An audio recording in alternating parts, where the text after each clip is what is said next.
Welcome to Cinemophile, where we bring you the best in independent, documentary, and foreign films, and we talk to the people who made them. I'm your host, Mike Caspar, and you can find out more about the program by going to cinemophilepod.com. Cracking the Code is an inspiring story of vision, perseverance, and the power of science to change the world. Phil Sharp's journey from Kentucky farm boy to Nobel laureate embodies the American dream and the triumph of entrepreneurial spirit. I'll leave it there because we're going to talk about a lot of very interesting things, scientific and otherwise. It's a wonderful, wonderful documentary film about an amazing man who had vision and also a welcoming spirit to all those around him, which really, I think, in many ways is the story of Phil Sharp. The film is narrated by Academy Award nominated Mark Ruffalo. The film is called Cracking the Code, Phil Sharp and the Biotech Revolution. And once again, we're joined today by the director, Bill Haney. Bill, welcome back to the program. Nice to be with you, Mike. Thanks again for having me. Yeah, thank you. I mean, maybe we don't know the name Phil Sharp, but we certainly know his work and including, and I don't want to spoil alert, but the profound impact he had on our lives within the last few years is truly remarkable. I know we talked before about a previous documentary, Jim Allison and his work in the field of cancer research.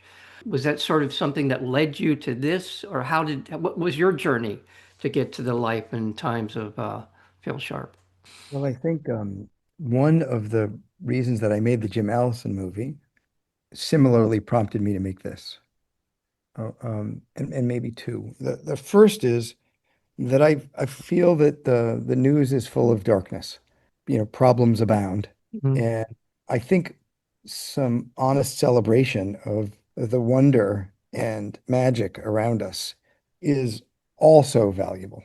And I think maybe the ratio of time we spend celebrating the amazing things we've been able to do to bemoaning the challenges before us maybe be a little bit off. So I've been looking to find places that really talk about and reveal some of the best of America. And Phil's journey from a one-room dirt floor house, no water, no power, born of parents who haven't been to high school, so dyslexic he can't fully read, to where he is now is an extraordinary and uplifting tale. The second piece, of course, is that I've been, in our increasingly divided society, and you could see this coming when I made the Jim Allison movie. For me at least, some of the normal tropes in documentaries where the bad guy is, a force within our society that maybe is represented by people who are among our neighbors. I've been looking for something that's a little more uniting than that. Recently, I did screening for 1,000 people. And at the beginning, I asked them, please put your hand up if you're pro-cancer. And, of course, they react this way, and I think that's the point. There are some things we're all absolutely on the same side of. And if we take a look at how you can work together to resolve those things, maybe we can learn about how we work together to resolve other things. And Phil's journey shows the power of the American dream and kind of the American individual to surf the opportunities provided by it to change the world. And in the most uplifting way, and in a way that celebrates, what at least for me are the most inspiring of American values. So I think when our society feels harmonious again, I'll make different kind of movies. But for right now, I feel pretty good about this landscape. And I would echo your thoughts on this in the sense of this is all spectrums of American society. I mean, if you want to get into, and we will get into Phil's story, he came from a very poor background, went to public education, and had the ingenuity, the wherewithal, the imagination to continue to pursue education as something that was invaluable to him and turns out invaluable to our society. So I think this is a story about America, just as you're describing it. And it's illuminative of so many things that we need to cherish, we need to support in ways that we seem less inclined to do today than we have been in the past.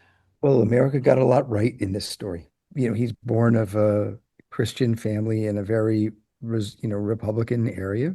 He goes to school prompted by endless frontier legislation driven by Dwight Eisenhower, a two-term Republican president and war hero.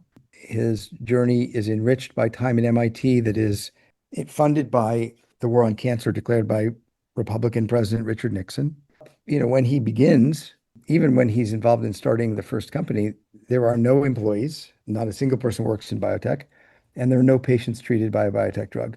Last year, there were 4.2 million employees, and 7.6 billion people on Earth took a biotech drug, including, I would imagine, almost everybody who listens to your podcast. And the benefits of this extraordinary revolution are felt in the most intimate way in every American family and virtually every family on Earth. This is something, and it wasn't done by the Democrats and Republicans, and science wasn't a political issue, and it wasn't. These issues do not need to be and should not be politicized.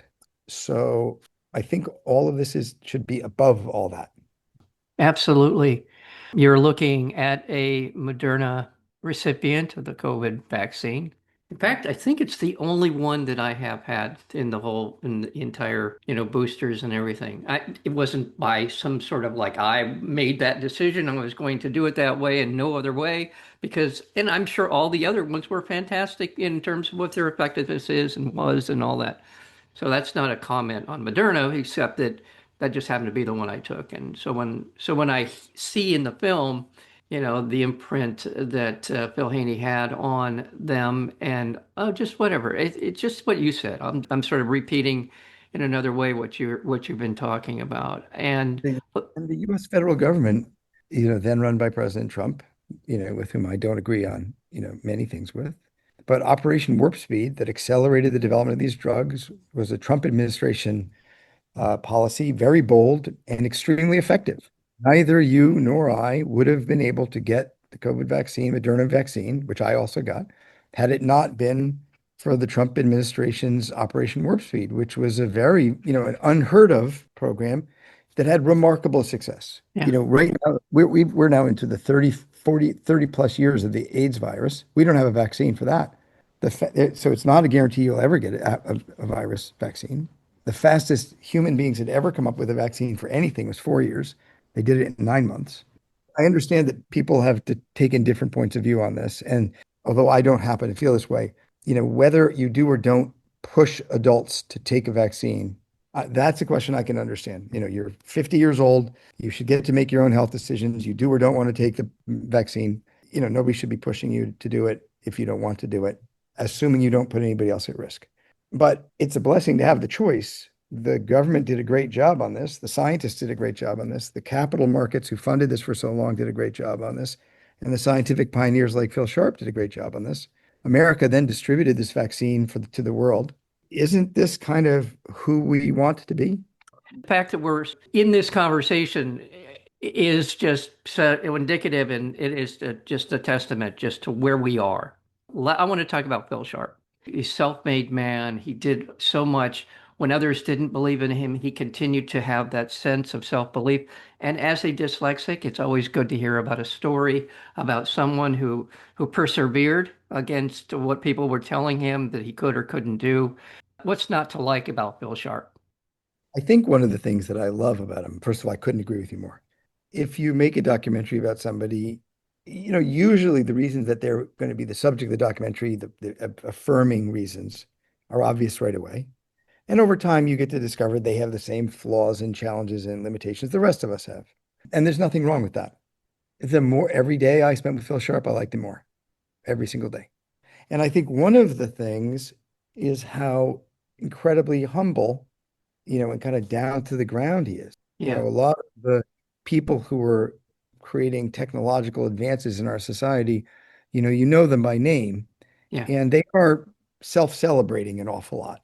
That's not something that Phil Sharp ever does. And so I think his just personal values, the fact that his wife is wearing a wedding ring he bought by washing dishes as a freshman in college 70 years ago.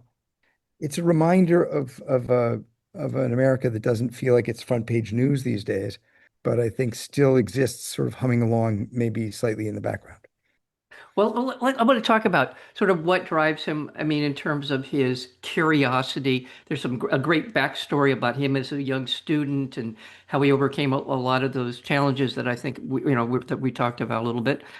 Just in terms of, I mean, you are describing in broad terms just why he is where he is and how he's been able to me, again, as I said in the introduction, pull so many people along with him. And the fact that they had enough faith in him to follow him is another testament just to how sincere he is and how open he is and open to criticism and open to being wrong, the scientific mind. All of those things are here. Yeah, I think that's very well said.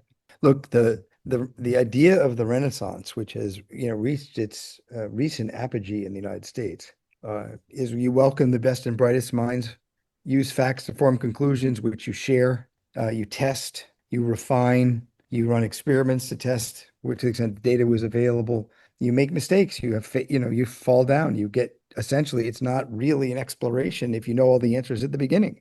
Kind of by definition, you're going to have a lot of struggle. And I asked Walter Isaacson, who you've seen in the film, who I think is America's foremost chronicler of genius. I asked him whether genius was born or made. And he said, of course it's made. I said, from what? And he said, well, from people who are an outsider and become willing to remain an outsider if that's necessary to pursue their ideas. By people who have this ability to simultaneously compete and collaborate, often with the same folks.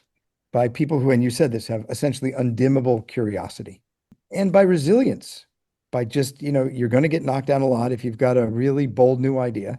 It's going to have a lot of hair on it. And if you can't find a way to resolve that and stay with it, then you won't get there. And I think that a lot of what Phil Sharp's good at is he's just got a lot of grit, in part because he cares about things that are bigger than his own self-interest. Yeah, again, fellow dyslexic, looking at things differently than maybe a lot other people do. I think that's some of the gift that I'll call it, that he was given. And by the way, before we get too far, I want to let people know that Cracking the Code is going to be screening on PBS beginning on October 6th. I think it's Independent Lens, if I'm not mistaken. Independent Lens. Be looking for this. I just want to get that out of the way. We want to make sure people know where they can see this wonderful testament to creativity, perseverance. And again, I really want to embrace this in terms of his story. How many people he convinced to go on an unknowable journey with him. Yeah, you're so right. And I think a lot of that is about integrity. First of all, everybody knows they could trust Phil Sharp to tell them exactly what he thinks. And the second thing is, like all kind of hero journeys, it's genuinely about something bigger than himself. Yes. Nobody thinks that Phil Sharp is trying to figure out some way to get richer or get himself a car or a bunch of stuff. They think he's really trying to do something important for all of us. Yes. And that's a mission it's easy to enlist in. Well, one thing about the American spirit, the American sort of dynamic is that taking on those kinds of challenges. And I do think that's something in our mix of all the much that we are that allows us this, well, sure, I'm here. Why not? Why not try it? And I think that he taps into that in profound ways. Yeah, I think that's right. I mean, look, a lot of us, we were risk takers as a culture. We all believed in a better place. Somewhere back in our cultural genes, we all believed in a better place. Yeah. And the best of the United States has been, reinventing a future that was brighter for everybody. And that's certainly the Phil Sharp story. Well, Bill Haney, first it was Jim Allison, Breakthrough, and now Cracking the Code, Phil Sharp, and the Biotech Revolution. The story of Phil Sharp and the band of happy warriors who went along with him into battle to save so much of us, so much of what we are about. Cracking the Code will be premiering on the PBS Independent Lens program, fantastic program on October 6th. Be looking for, you can go to PBS app, PBS.org, and many other places to find out about when and how you can watch this at your local PBS station. Cracking the Code. Bill Haney, thank you again. Thank you so much. Come back when you have showcased the next genius that I need to know about. Okay. Nice to be with you, Mike. What a pleasure. Take care of yourself, pal. You have been listening to Cinemaphile with Mike Kaspar, the place where you will hear from the best in independent documentary and foreign filmmakers. Please check out our previous interviews as well as upcoming interviews and special programming by going to cinemaphilepod.com. We are also available on Apple Podcasts, Spotify, and YouTube, searchable under Cinemaphile with Mike Kaspar. Until next time, thank you for listening.